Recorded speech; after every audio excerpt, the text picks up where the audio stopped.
Have you ever wondered why, despite everything you do, you remain invisible to women? You give attention, you give yourself, and yet you're still not noticed as a desirable man.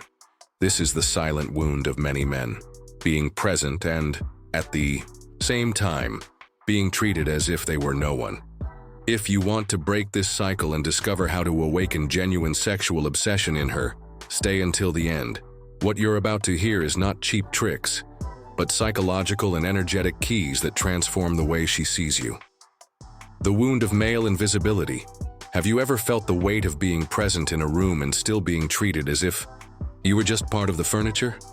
Not for lack of effort, but precisely because you were trying too hard. It's as if every gesture you made was absorbed into the air, having no impact at all. This is the silent wound of male invisibility. The fear of never being noticed as a desirable man, only as a neutral, disposable presence. The female unconscious does not respond to insistence. It responds to vibration. What awakens desire is not rehearsed lines, but the energy that radiates through your posture. Women notice, even if they can't explain why, when a man positions himself before them as someone worth paying attention to. The steady gaze, the way you occupy space, the calm that does not beg.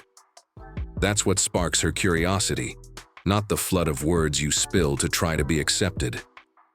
You might fool yourself into thinking you need to compete with men who look stronger, more handsome, or more charismatic. But the truth is, it's not physical beauty that drives her crazy. It's the silent conviction of someone who knows he is desired. It's the sense of being in front of a man who doesn't beg for attention, but who naturally emits the frequency of value. That touches something deep inside her, something that cannot be reduced to simple logic. Emotional neuroscience shows that the human brain picks up on vibrations of security or insecurity, even before speech. Joseph Dispenza would call this the energetic field. You transmit without realizing it, whether you are valuing yourself or begging.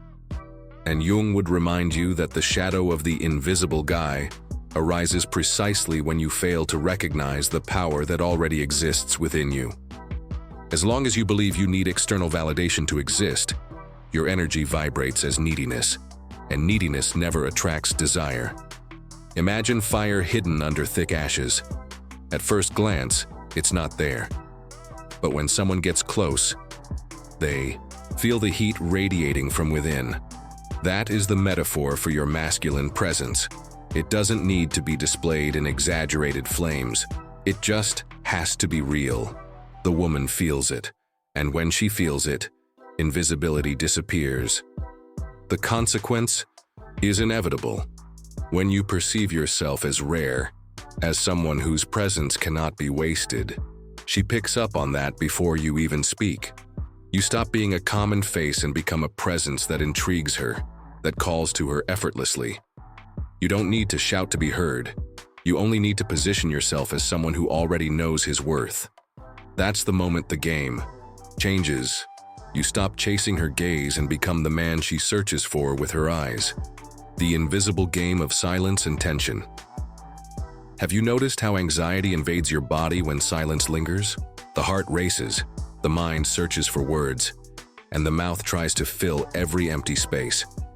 It's in that impulse that many men lose the game without realizing it. They believe that if they don't talk, if they don't sustain the conversation, she'll lose interest. But the truth is, for the female unconscious, silence is not rejection. Silence is a stage.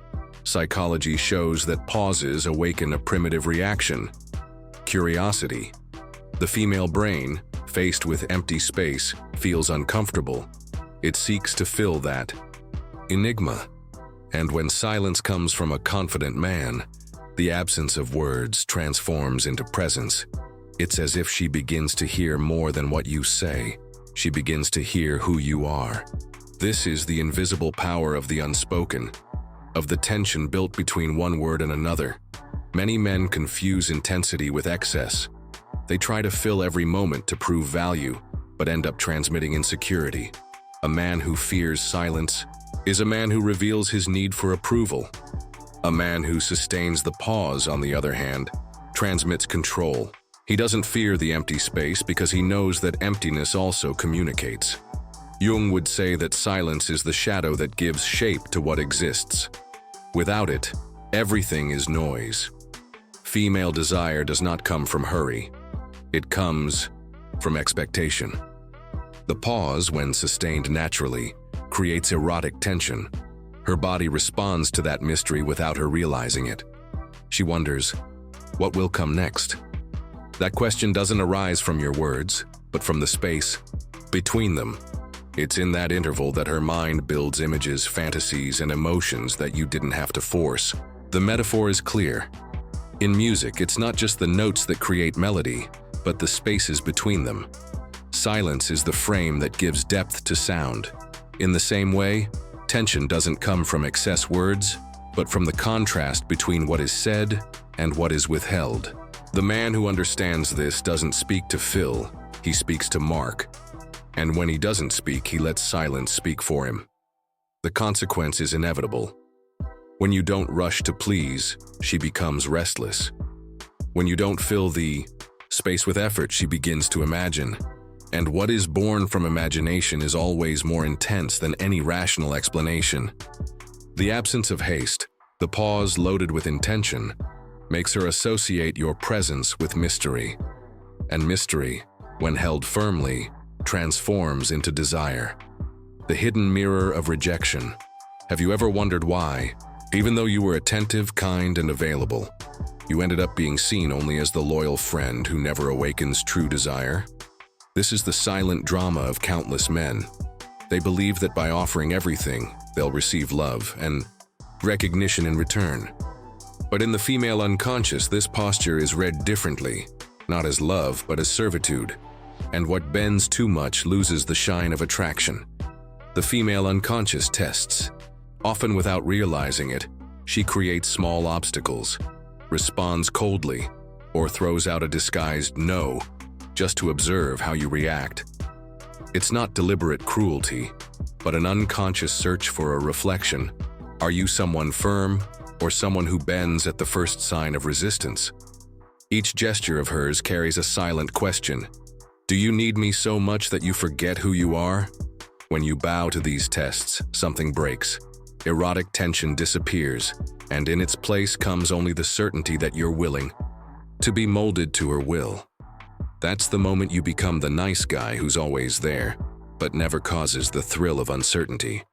She may like you, she may respect your dedication, but she won't feel the obsession that's born from doubt and resistance. Jung would explain this as the unconscious mirror game. When you always reflect back exactly what she expects, the experience becomes predictable. Predictable is safe, but it's also boring. What fascinates is precisely the enigma, the sense that there's something in you she cannot control. And Dispenza would remind us that when you vibrate at the frequency of neediness, your body emits signals of desperation that push desire away. Resistance, on the other hand, transmits abundance. The metaphor is simple. A mirror that always shows the same image doesn't spark interest. But a mirror that, at times, reflects something unexpected, provokes restlessness. She asks herself, who is this man who doesn't bend? What exists in him that I can't manipulate? That mystery hooks her, because fascination is born from what cannot be dominated. The consequence is powerful. When you stop reacting to every test, when you don't rush to fix every no with more effort, you emerge as someone she cannot control. And what cannot be controlled, paradoxically, becomes irresistible. She starts seeking more and more intensely to understand who you really are. And it's in that moment that apparent rejection transforms into silent obsession. For you, the body speaks before desire. Many men believe that female interest comes in clear words, but almost always the body speaks first. Dilated pupils, a body leaning closer, quickened breath. All of these are unconscious invitations. If you don't notice them, you end up as just a friend. The mistake is waiting for words when she's already given dozens of signals. A touch of her hair, a smile that lingers, a look that keeps coming back. These gestures are the secret language of desire. A man who can read them gives her the feeling, of being seen beyond the surface, and that creates a silent connection that sparks the flame. The power of scarce touch desire doesn't come from hurry, but from expectation. Many men make the mistake of touching too soon or too much, confusing intensity with anxiety. The female body doesn't respond well to rushed contact. Neuroscience shows that anticipation produces more dopamine than the reward itself. A rare, light touch can leave a deeper mark than 100 meaningless gestures. It's the almost that builds tension. Knowing how to control frequency and turn each gesture into something rare makes her hold on to the memory long after you're gone. The scarcity of your attention. Believing you need to be present all the time only pushes her away.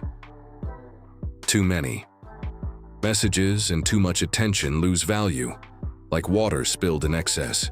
Desire is born from lack.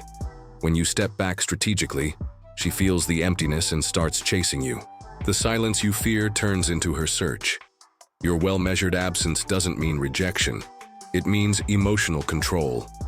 It's about turning routine into rarity, and rarity always creates obsession. Masculine energy as an anchor.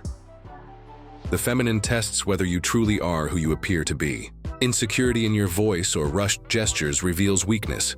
Firmness, on the other hand, transmits safety and awakens desire. Masculine energy, when steady, protects without suffocating, creates trust, and naturally attracts. Jung would call this the archetype of the guardian. Dispenza would remind you that this mix of calmness and excitement is rare, and therefore irresistible. Be the rock in the middle of the storm, centered, calm, and unshakable. That's how you stop being temporary and become a reference. It's not about chasing, but about presence. Reading the body, touching at the right moment, offering scarce attention, and keeping your energy steady. This posture transforms you from invisible to desired. Now the choice is yours. Keep begging for attention, or become the man she searches for with her eyes. If this content spoke to you, subscribe, leave a comment, and continue this journey. This is just the beginning of your transformation.